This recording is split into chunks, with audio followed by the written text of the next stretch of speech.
Well, talking about the history of China and Angola, let's not forget that Angola was central in China's early engagement in Africa. That's where they went to first. It was obviously for oil. In fact, there was something called the Angola model that was created, which was the pioneer of the resources for infrastructure deal. Now, it's interesting because I met in Beijing at Peking University, the team that actually came up with that idea and initiated it. And back then when they said it was really done with a really good intention in the sense that China was capital rich, resource poor. African countries like Angola were resource rich, but capital poor.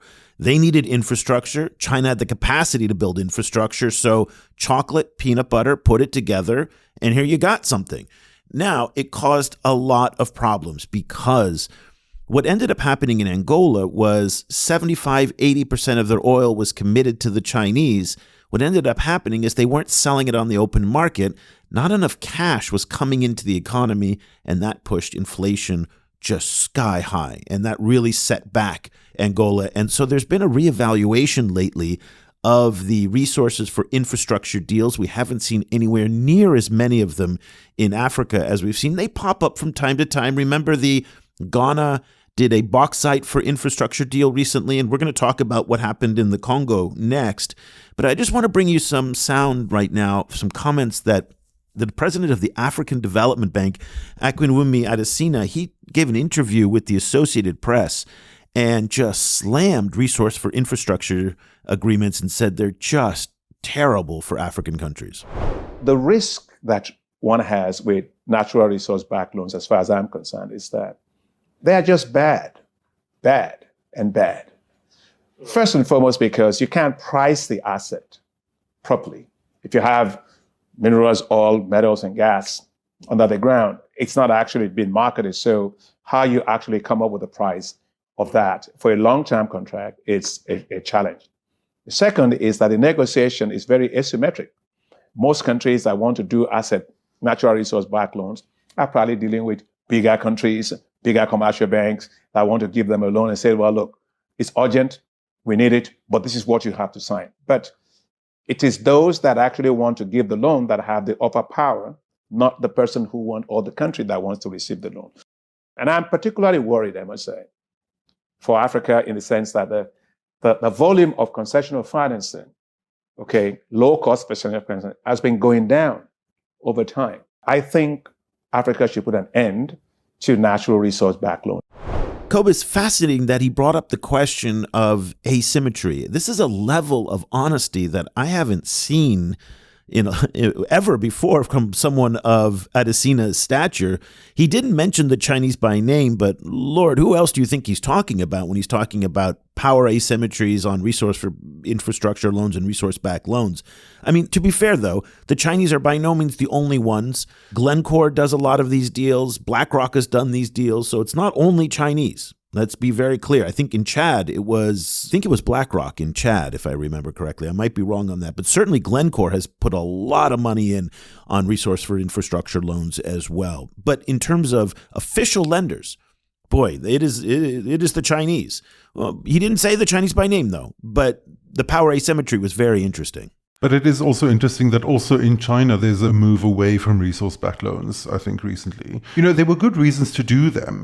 Like not only the factors that you mentioned, but there were also, in some ways, a way around official corruption in some recipient countries. Like particularly the kind of nightmare that you had in a place like Nigeria in the 80s, kind of where project funds would just be siphoned off and then end up in some bank account in New York. The country can't get it back. I think Nigeria is still fighting to get some of that money back. So in that sense, that it was a kind of a hedge against that kind of problem. But I think, we're also in a different African moment. There's a larger push towards moving up value chains. There's a more strategic view of how minerals are supposed to fuel development. There's a move towards more kind of oversight and a focus on illicit financial flows, kind of from the African Union and so on. So it's the right moment, I think, to have that conversation about whether these mechanisms still fulfill any function.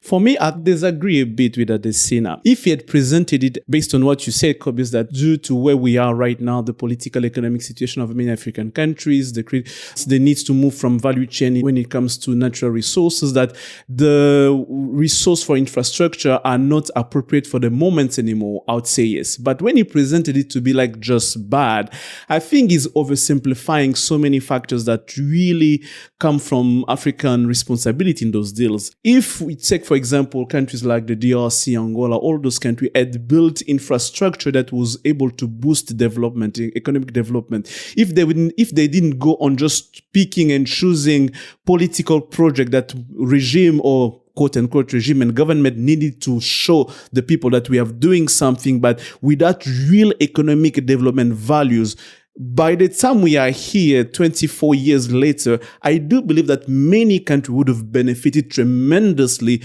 by having strong infrastructure that boosts the economic development. But the reality is most of them use infrastructure for political need and political purpose, building stadium in villages, building infrastructure that just don't make sense, embezzling money and everything. So when you take that into context, you realize that now, for me, yes, if it's for the moment that we are right now, maybe it's not appropriate anymore. But just presenting it all flats being bad, it's very much oversimplifying the complexity and the responsibility that many African countries had into those deals being a complete failure.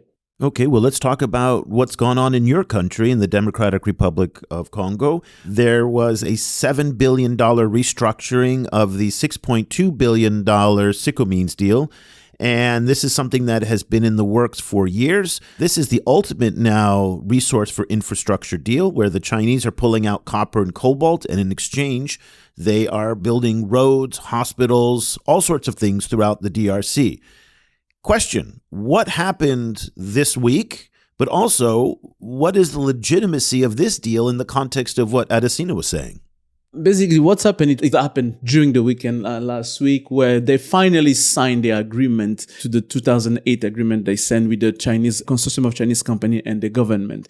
It was official signing because we've covered that story early January when they released the main headlines of the agreement. They found that now the envelope that was that was earmarked for infrastructure will go from 3 billion to 7 billion. And mind you now, Chinese say they already invested 1.5 billion in infrastructure, so it remained 5 billion more to add into infrastructure. They're going to be spending $300 million a year in terms of building infrastructure, which basically means that they're going to be covered within 17 years. So what does it mean? It means that, politically, President Tshisekedi has managed to get, I'd say, a certain level of success by restructuring the deal, but I'm not going to go into the details of the deals because we've covered it before. Hold on, but can he say that he has fulfilled his promise to restructure these unfair deals? Can he say that now that he did that?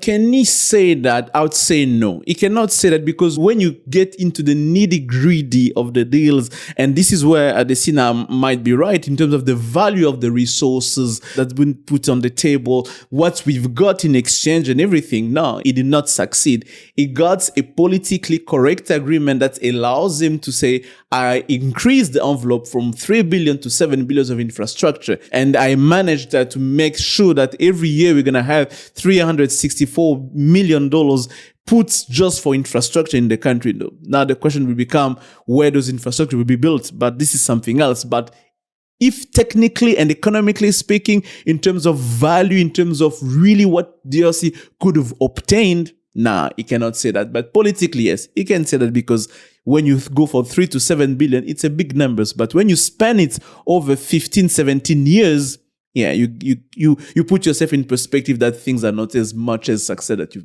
want to believe.